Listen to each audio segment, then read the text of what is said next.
Greetings and welcome to the Supply Chain Automation Workforce Hub webinar series entitled Mentorship and Registered Apprenticeship. I am Kimberly Harris, subject matter expert for DEIA, that is diversity, equity, inclusion, and access or accessibility.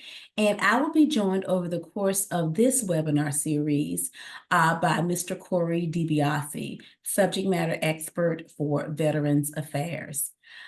We are really excited to continue a conversation that we began a couple of webinars ago, a different series around basically how to engage in strategic outreach and recruitment and being aware of place and space by way of demographics. We want to continue that conversation with intentionality by looking specifically now at factors around mentorship and registered apprenticeship. We'll be talking about the role of diversity, equity, and inclusion.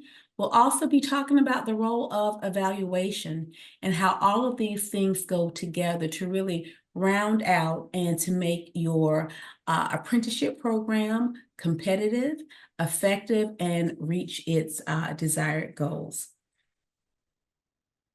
So this is session 1. And this particular session is, as I said before, dealing with mentorship. And so we entitled it Mentorship 101. So getting those basic fundamental, the basic fundamentals of mentorship. What is it and what does it entail?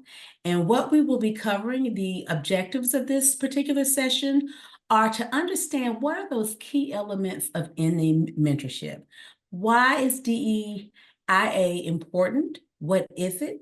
And why is it essential? Why are these core discrete components? And be mindful I say discrete components, because sometimes we do just kind of conflate them. We just kind of talk about them as if they're all the same: diversity, equity, inclusion, accessibility. But these are distinct discrete components, attributes that when they come together, just like any other thing that we think about from the standpoint of a business, planning, organizing, leading, controlling, any of those things, when they come together, they help to ensure that we have a competitive organization, an organization that is reflective of place and space and the demographic which it serves and operates, and also an organization that's poised to grow. We're also going to talk about registered apprenticeship programs, the characteristics of it and what they are, and also just to think about the comparisons and the contrasting with the RAP mentorships and mentorships in general. And then we're going to talk about the role of and the necessity for evaluation of mentorship programs. So we're really excited to dive into this conversation. So let's just start with this understanding the key elements of mentorship. So when we talk about the mentorship fundamentals in a registered apprenticeship, a mentorship serves multiple purposes. It is always important to know and keep in mind that mentorships are relationship-based, and they are designed to help develop and shore up both hard and soft skills. And a lot of times when we think of those hard skills, we think about the technical aspects of any job that we do. What is the job description? What does it entail? What is expected or needed to get that job done effectively? But also the soft skills. What are the other things that are needed to round out and ensure that those hard skills are present, but also are able to basically be optimized? So when we think about soft skills, we think about what is it to think strategically in spite of the type of job setting that one is in. What is it to communicate effectively, to be a good collaborator, to problem solve? These are soft skills that we typically think about. And honestly, as we really think about those skills, some of that that verbiage is slowly evolving to really reflect the fact that when we speak of those soft skills, we're really speaking about something that's just as concrete, right, as hard skills. But when we think about a good mentorship program, we're thinking about a program that is designed to develop both these sets of skills, the technical functional things that are needed, and also those other components, those other attributes, characteristics that must be present to ensure that those technical and functional components can be optimized and utilized in the best way. So we talked about, just as I said before, we're talking about issues of technical ability, issues of overall quality. All of these things are things that employees should possess. So when we're thinking about these hard and soft skills in terms of a mentorship, employees, the mentorship in a registered apprenticeship program is closely tied to the operations of the employer and the workplace. So what do I mean by that? It's the awareness of the culture of the organization as it's nested in the sector culture and any other relevant culture. And a good mentorship is going to be responsive to that, and it's going to help a new apprentice to be able to navigate that path effectively. And when we talk about a mentorship, it's important to know and be mindful of the fact that mentorships involve cultivating these relationships. So even as we talk about these distinctions and the complementary nature of hard and soft skills, both of those elements must also be present in an effective mentorship relationship. So a good mentor needs to be able to help a mentee navigate the what of their job. So what is it that they must do, what that entails, the steps in the process, but also the how and the why, and some of those more nuanced elements as well. And good mentorship, and this is one of the things that I always stress to clients, good mentorship, it does not happen by happenstance. It's not just a luck of the draw. Good mentors are made. Good mentors are trained, and good mentors should be supported. This means that there needs to be an awareness that a good mentor is going to be called upon in ways that other colleagues who are part of the work environment who are not serving in the role as mentors, they're going to be called upon in ways that those colleagues are not. So there should be some availability for crafting out a good mentorship plan, a responsive plan, and all of the other elements that go into creating a good mentor-mentee relationship. So mentors are trained, mentors are supported, and the employer management should operate accordingly, knowing that for a good mentorship relationship to thrive, understanding and appreciating all that it can yield, there has to be the time allotted, the support and the resources allotted for that to happen. And then finally, mentorships are evaluated. Just as we look at and assess and measure the effectiveness of any intervention or any program, so do we do with a mentorship. Mentorships have objectives. Mentorships are working toward an end goal, and any good evaluation should capture that, and that it really demands that a mentorship be evaluated so that we can learn, so that we can get a sense of, is there alignment between the goals of the mentorship and the actual outcomes of the mentorship? So when we think about the key elements of a mentorship, I'm going to invite you from a strategic standpoint to really think about these elements here. And I love analogies that deal with trees, right? Because when we're talking about, a tree, we're talking about one root system that feeds all of these different branches. And, depending upon the health of that system, it informs the health of the overall tree, and it's reflected in the tree. its stability, how big it's able to grow. And so too do I invite us to think about that when we're thinking about what is it to have a really good and effective mentorship program. It requires that we be aware of what those elements are.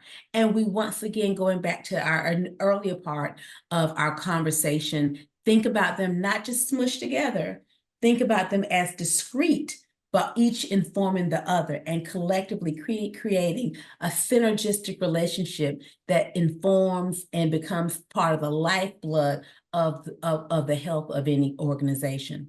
So when we think about the key elements of mentorship, diversity, equity, inclusion, access, belonging, open communication, and role modeling. And as you see here in the center of that trio, we try to center it somewhat, is intentionality. Because as we said before, none of these things are by happenstance. None of these things are things that you stumble into. You know, you may get lucky and just kind of uncover or discover some things that you utilize, but to truly have a good mentorship program and a healthy registered apprenticeship mentorship program and a healthy registered apprenticeship process in your organization, these things need to be intentional. So starting with that first element of diversity, so what are we talking about? So simply put, when we talk about diversity, we're talking about traits and characteristics that make people unique, right? That's a given. Diversity, we think difference. And we have here different types of difference that are captured in any organization, in our country, in our world. Also, it's important to know that diversity in thinking and being mindful of what also it means to be diverse also requires with it action. You know, it is a process of including all of this difference. First of all, recognizing and appreciating that difference, and then understanding the value that that difference can yield. For those of you who remember your basic biology days, probably one of the first definitions of diversity that you may have come across is one that basically goes a little bit like diversity is a key attribute or characteristic that maintains life as we know it. And if you think about it, truly that is the case. Diversity ensures stability in our ecosystem, and diversity ensures stability in our organization. And it's really important to understand that, and also equally important to understand how that difference should be celebrated, should be utilized and leveraged to achieve your business objectives, because diversity isn't going anywhere. You know, going back to those biology days, it is an essential component of, it's an essential thread of our of our collective lives. So knowing that, understanding how that translates into the diversity that is available to us within our different organizations, how do we utilize that, and how do we act upon that in making sure that we have a responsive and effective registered apprenticeship mentoring program. And one example that that we have here is one of a new hire, Esperanza, who uses English as a second language. Esperanza has experienced poverty and faces challenges in communication, adapting to the culture of the workplace, and maintaining reliable transportation and childcare. Her mentor counsels her in context clues in language use, ways to involve herself in workplace activities, and socializing, and appropriate means to seek support and flexibility from her supervisor. So this example is one of diversity, racial diversity, ethnic diversity. We get some sense that there's some economic diversity. And, you know, without truly thinking through and understanding and appreciate what a skilled worker like Esperanza brings to the organization, it may really be easy to discount this difference as a challenge that maybe, you know, one first blush might be, this isn't really what we're in the business of addressing or doing. but understanding and recognizing the importance of responsiveness, what one person, right? As I always tell my statistics students, even an N of one can tell us a lot about what may lie beyond the surface.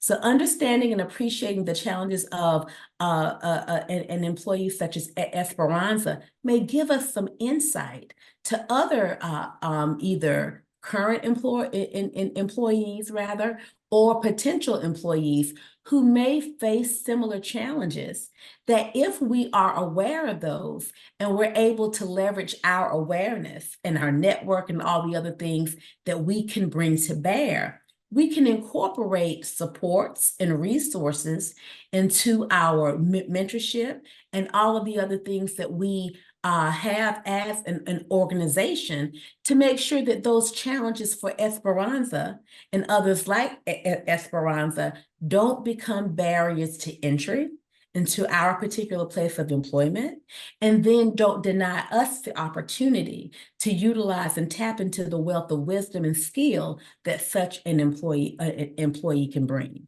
So that diversity of race, diversity of ethnicity, cultural diversity, economic diversity, gender-based diversity, cognitive diversity, geospatial diversity, all of these things are things that are present, and not saying that we are able to respond to each of these aspects of diversity in the same way, but understanding their presence, understanding the implications, and understanding the importance and maybe some of the ways that we can leverage resources to make sure that diversity does not basically be treated as a barrier to block good team members from coming into the organization. So that is one element there.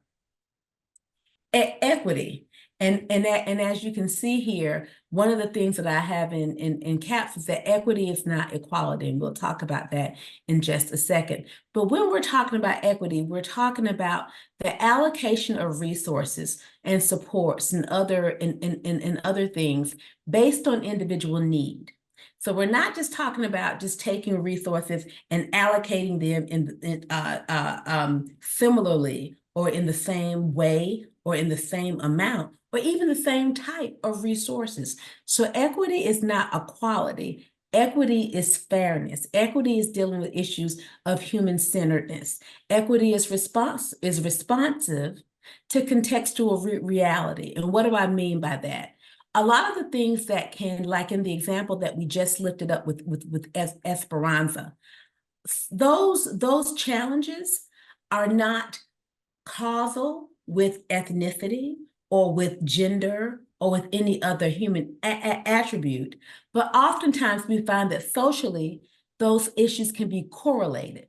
So we can understand, or we can know, we can become aware that for so many different reasons, and a lot of this wonderful literature, we definitely encourage you to read some of the amazing research that the Department of Labor has generated on these subjects. A lot of these social issues, economic issues, can be correlated with particular segments of our population in ways that they're not with other segments of our population. So issues with transport, or the ability to receive certain types of support around childcare. Those things can be and have been throughout different social timelines correlated with particular elements of or particular portions or segments of our community groups. And so when we think about issues of equity and what does it mean to be responsive and show up in an equitable way for mentees and for new hires, it means that we are thinking about individuals and not groups. We're not basically shorthanding folks into a bucket. We're looking at issues of context. We're looking at issues of individual need an individual challenge, and then we're seeing how do our resources and how is our ability to leverage those resources to be responsive to those needs, to ensure that our workforce can come to the job with their total selves. It's really with that in mind. So when we think about equity, one of the things that I'm always mindful of when I'm having these conversations with clients, having these conversations with students, is that we're not thinking about sameness, right? From the standpoint of you get the same thing as you, and this person gets the same thing as another person. We're thinking about context. We're thinking about what's appropriate to get the job done, and we meet people where they are to the best of our ability. So equity is human-centered. Equity is responsive to contextual reality. Equity is tethered to outcomes. Equity is also practical. So when we're thinking about issues of equity, we're thinking about those issues as well. And it's definitely important to know that we take that full awareness into thinking about how do we come up with a performance plan, or how do we come up with an effective mentorship plan for a particular team member based upon those realities. All right. And then as we think about inclusion, when we're thinking about issues of inclusion, we're thinking about making space, holding space for diverse individuals to show up and participate in authentic ways, ensuring that we have cultivated and we maintain an environment where people can show up as their full selves. And what do we mean by showing up as your full self?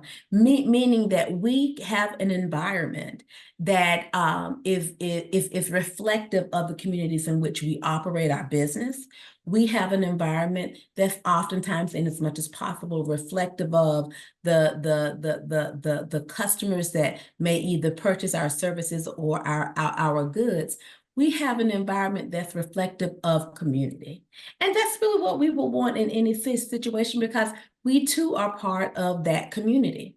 So another example here that we have is one where, once again, lifting up to our team member Esperanza, we have an example building on an existing informal activity.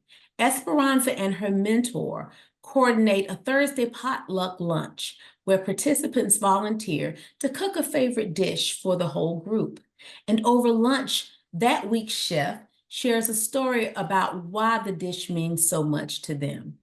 Now, this on its face may seem like a simplistic example, but the power of this example from the standpoint of inclusion is that it speaks to what we were just talking about a moment ago, inviting and cultivating and holding space for individual team members to show up as their full selves. So the life experiences that they have, which led them to a path and to our path, are those life experiences, whatever they are.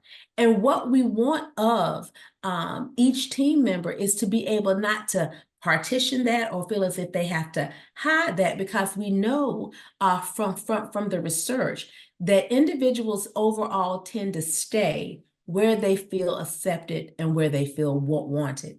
And we also know from the research that there is a huge hit in our pocket when we're constantly having to rehire and retrain in individuals, because we have a rapid rate of turnover. So inclusion is one of those things, just like diversity and just like equity, that also translates into our bottom line. You know, having a diverse team, having a diverse workforce, it makes us more responsive to the demands and the realities of the marketplace. It helps us to be more aligned with and aware of the appetites of our consumers. And it also helps us to maintain a workforce that can help us in that effort as well. So inclusion is another example of that. And then when we talk about access, entering, acquiring, utilizing, holding up a space, creating a space whereby individuals can access our building, access content, access key things to get the job done. So it applies to places and things and resources. And true access is not tethered to one particular identity or state of being. And what I mean by that, what we mean by that, is access regardless of ableness, right? So if we're talking about true access, it can't be enough to just say, okay, there's a driveway or there's a parking lot and there's a door. How do different people show up? How are different people able to show up? It could be issues around how do we transmit information? How do we store information? Are those ways prohibitive of individuals with, let's say, with certain neurological divergent challenges, communication challenges? Are there barriers such that those individuals are not able to effectively access and utilize that information? So when we talk about access, just like all of these other elements, we're talking about the totality of an individual. So we have to ensure that we create a physical space, a working space, and whether that working space be a virtual space, a hybrid space, a brick and mortar in-person space, or whatever the case may be, but that we have created and we maintain spaces where individuals can show up, they can communicate, they can access critical information, they can communicate and disseminate, they can do all of the essential things that are needed to be a fully vested part of our work team. So access is that attribute that speaks to that as well. And once again, thinking about how all of these things translate into good mentorship, because it's important to make sure that from the standpoint of the mentor, that awareness of place and space, physical built environment, that understanding and knowing of who the mentee is and what possible challenges that they may have as it pertains to that built environment, that hybrid environment, all of those things are essential elements to be aware of. And also to belonging. When we think about belonging, we're thinking about an affinity and a feeling that's cultivated and causes individuals to feel and want to feel that they are welcome and make them want to stay. You know, once again, thinking about the cost, the psychic cost of not having a sense of belonging, the economic cost as an organization of not having a sense of belonging for your team. It results in turnover. It results in attrition. It definitely, and we also know that word of mouth is not just limited to consumers. Word of mouth is powerful in all spaces. Word gets around when the organization of any type is one where people do not feel welcome or a particular organization garners a particular reputation around any particular aspect of satisfaction, customer satisfaction, or employee satisfaction. So belonging is an attribute, it's an element, and it's something that when those other components are definitely in place, and actively work maintained through intentionality, belonging is one of those things that is yielded from that.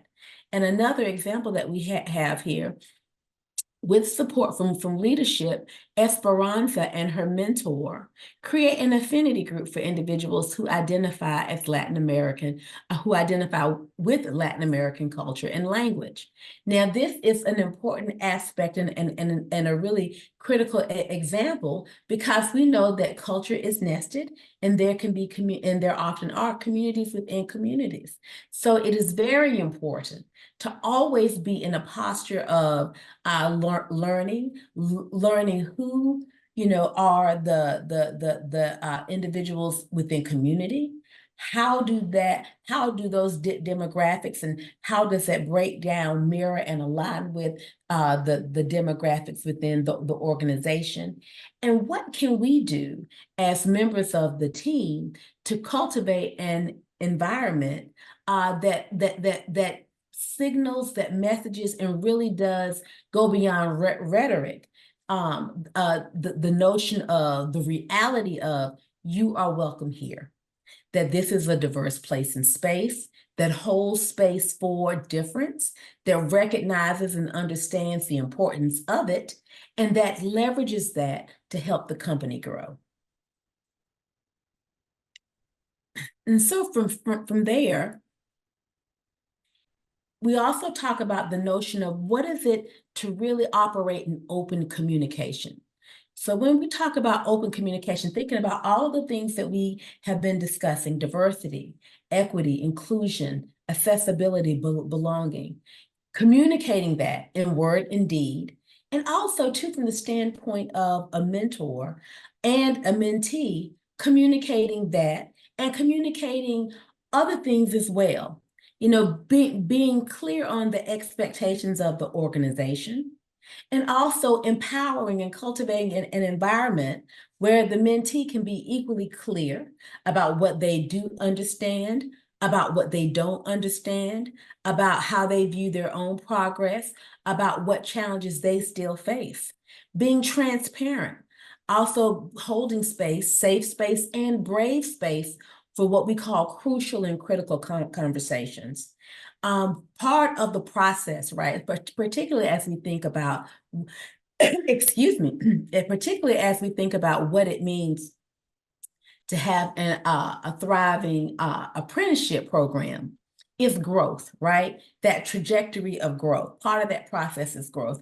It's going from a place where it's all on the job training, but we know that in the beginning, right, there's a lot more curiosity and potential than there probably is skill. And over time, over the arc of that learning, we see that development. We see that apprentice grow into their trade, grow into their skill, grow into their job, and they gain those competencies until they hit a point, or they arrive at a point where they are then able to work more independently and demonstrate even growth and competency. But that is a process, right? That is a process.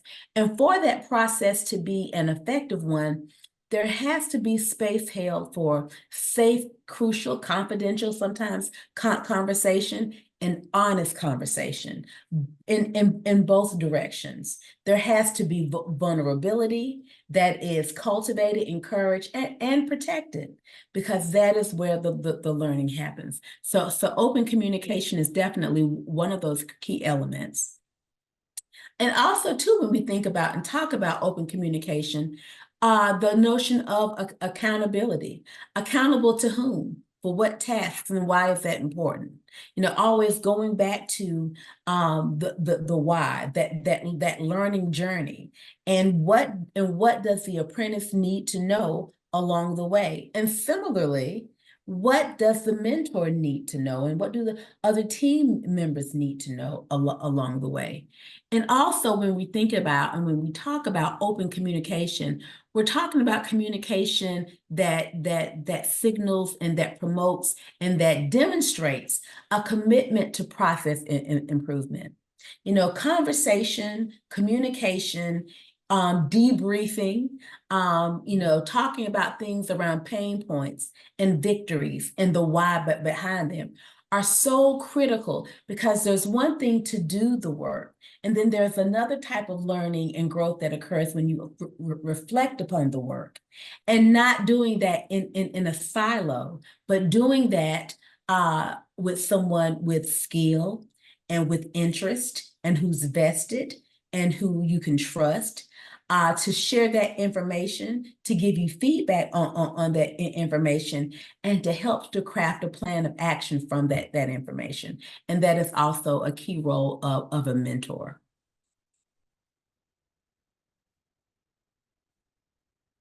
And all of these things that we've been talking about, the communication, what it is to craft and be thoughtful and intentional around diversity, equity, inclusion, accessibility, and belonging. All of these are folded up into role modeling, both formally and informally. And so when we talk about role modeling, that's a natural kind of characteristic component of mentorship, which can also be formal as well as, which can also be, I should say, informal as well as formal. So when we're talking about role modeling, it's that demonstrating that all of the different ways that both the mentor and the mentee can learn from each other by watching, by seeing things played out. Right. So it's watching what to do. It's also sometimes watching what not to do and also learning how to course correct. So when we talk about the importance of role modeling, both formal and informal role modeling definitely come into play. And one of the things that we talk about that's equally true for mentoring is that it's a bi-directional thing. Right. We know that there definitely, when we talk about what it is to engage in and to craft a good mentorship program, we know that there's a more seasoned individual who's working with someone who's more of a neophyte. But even in that relationship, along that process, along that pathway, there's going to be bi-directional learning that takes place. And just as we encourage and talk about, there are ways to leverage that and be intentional about that learning and be intentional about that bi-directional learning that can definitely improve the mentorship relationship, that can improve the mentorship program, and without question improve the organization. So when we talk about this leveraging and this role modeling, we talk about it from an informal perspective. We also talk about a near peer perspective and a career perspective. So that informal role modeling, that informal mentorship is oftentimes an artifact or a byproduct of the relationship that forms. And the different types of relationships, formal or informal, can take the role of a near peer, where you have folks who may be in a similar kind of coming in maybe at different time points, but one having just slightly more experience than the neophyte, or a more seasoned career model, where let's say a journeyman or a skilled tradesperson may be mentoring a newly onboarded apprentice. But whether it be a near peer or a more seasoned career structure, whether it be informal or formal, the thing to keep in mind is that, just as we've been talking about, that intentionality as a through line across all of what we've been discussing is super important, because that intentionality is what's going to enable us to harvest and harness and leverage the learning. And we can then take that learning and we can then use that to inform process, to refine process. And as we'll talk about in just a moment, from an evaluation standpoint, it's super critical, because we can also harvest that, and we can then begin to determine what things are effective, why, what things are ineffective, why, and how do we course correct? How do we refine process?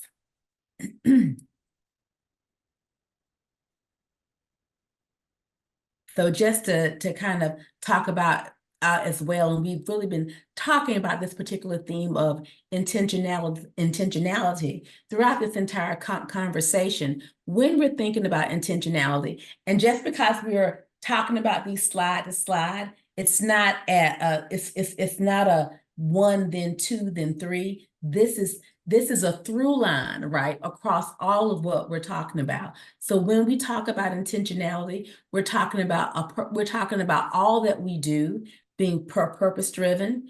We're talking about it definitely being appropriate for context. We're talking about the fact that it will inform process. And we're talking about the fact that it's going to center people while also being logic driven as well.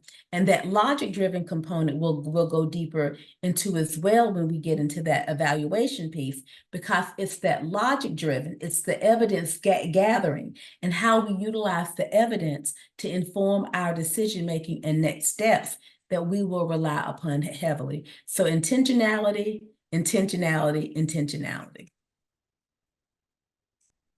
So why is this, and we've talked about a lot of this in the conversation, but just to lean in with more intentionality, we're going to spend a little bit of time talking about why DEIA and mentorship is so essential.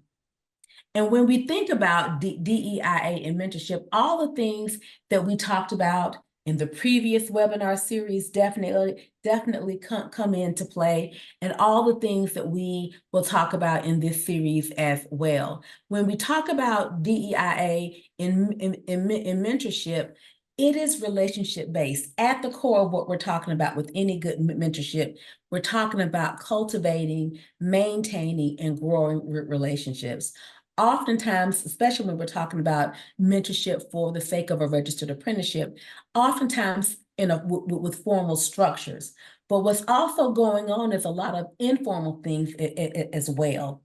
But leveraging and utilizing that diversity, equity, inclusion, and awareness will help us so much with the goals that we've set. Because as we often say, people don't care how much you know until they know how much you care about them and how much you care to know about them. So that is why it is so important. It's important to know the things, the lived experiences that individuals bring into the workplace.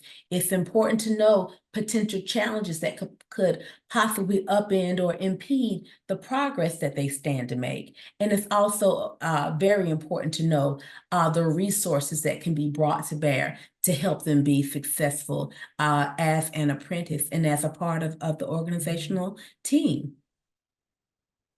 So when we think about, and we'll spend just a little time because we have a whole series dedicated to thinking through and talking about registered apprenticeship programs and how are they different, how are these types of mentorships different from regular mentorships. So we'll kind of let our toes skim the water in this conversation, and we'll go deeper in subsequent conversations. But when we're talking about a registered apprenticeship program, all of the realities of a mentorship are applicable. All those things that we talked about, all of that intentionality, all of the things that are a byproduct of that relationship, all of those things are applicable and are still ever present. There's also, too, the culture of apprenticeship that we have to think about. Most of you, many of you who are viewing this either have apprenticeship programs that you've been operating, you're in the process of registering apprenticeship programs, or you're doing that as we speak. So you know that when we talk about apprenticeship programs, we're talking about learning on the job. We're talking about a process, a graduated process of learning on the job, where an individual enters the organization, often starting as an apprentice, as they gather more skill and demonstrate more competency, progressing to a journeyman, which was the older way of describing that part of the life process. And then as they begin to master even more skill and acquire even more skill, becoming what we used to call a master tradesperson. And so what's, in each of those cycles or each of those, the key elements, the things that are needed are ever present throughout. But like at that apprenticeship stage, we're talking about a lot of deep observation. It's taking it in, it's listening, it's all the things, even as the apprentice is doing and working on the job. And then, it's skills acquisition, more, there's deeper skills acquisition in that journeyman phase. And then when they hit that phase of really mastering those skills, then they are applying, they are experimenting, they're growing the body of knowledge and using that to improve and inform process in their area, in their trade. So when we think about all of this that we've been talking about, how do we then sit back and determine if the mentorship that we've crafted, that we've developed, is really doing the thing that we set out for it to do? Well, that is the role of a good evaluation. And put very simple, the purpose of an evaluation is to make a determination about a program or an intervention or some other, as we call it, the fancy word, evaluand, and determine if it is operating effectively. If not, why? What elements probably were most efficacious or not? And how do we make it even better?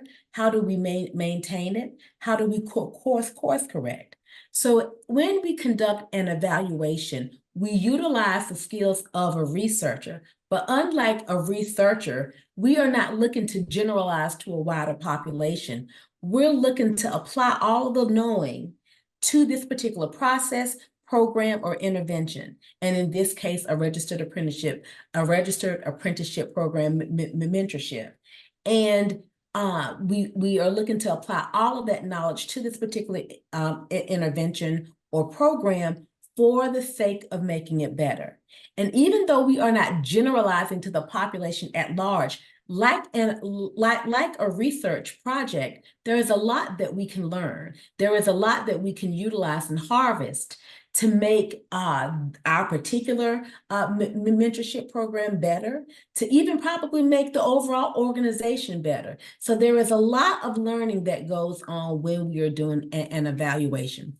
So much so that sometimes we call evaluations learning and measurement. So because we are learning things, we are measuring, things, we are setting some parameters, and we're always looking to determine what worked, what didn't work, what can we improve.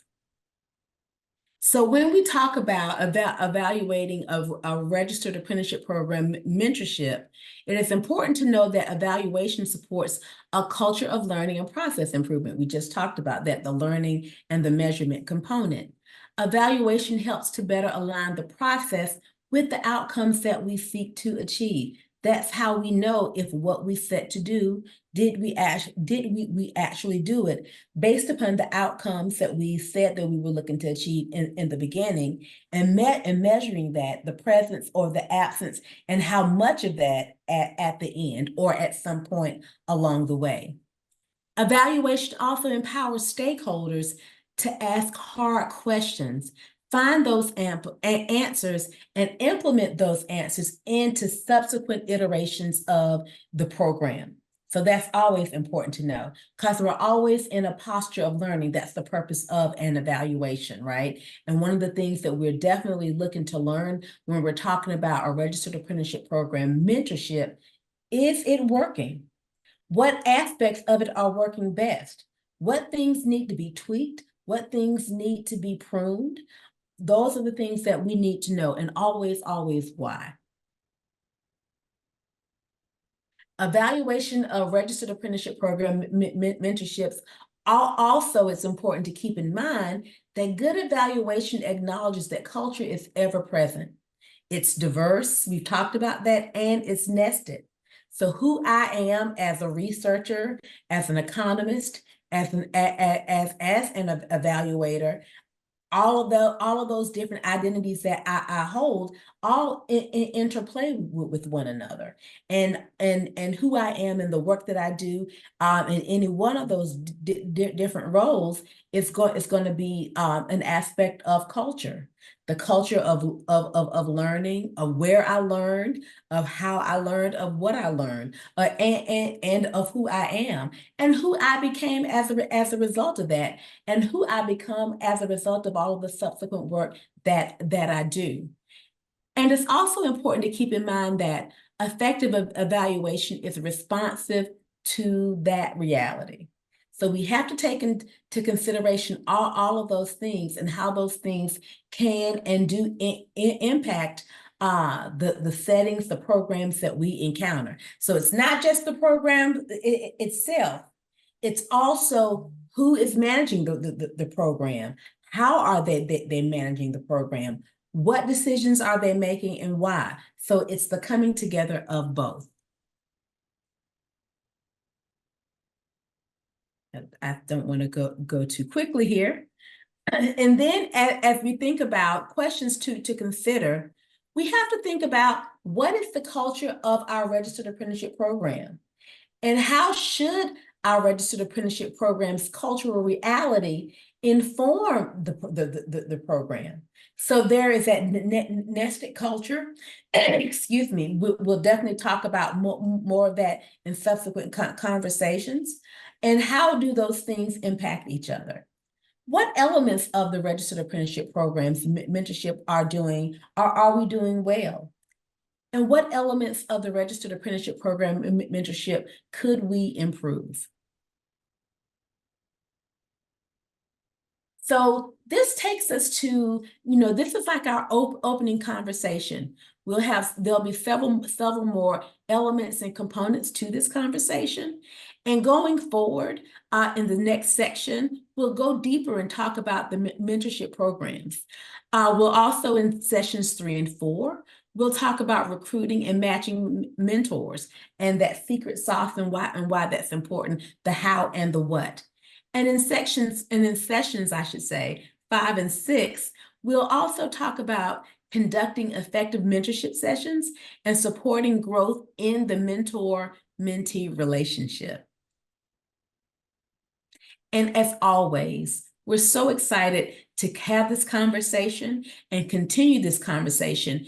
For more information, we definitely ask you to check out our website and sign up for our newsletter. And please stay abreast and be mindful of the upcoming events that we're always generating and putting out there. And you can follow us on any of the social media platforms below, LinkedIn, for instance, Facebook, and also the social platform formerly known as Twitter, now known as X. We're so excited to be with you, and we look forward to future conversations. Thank you so much.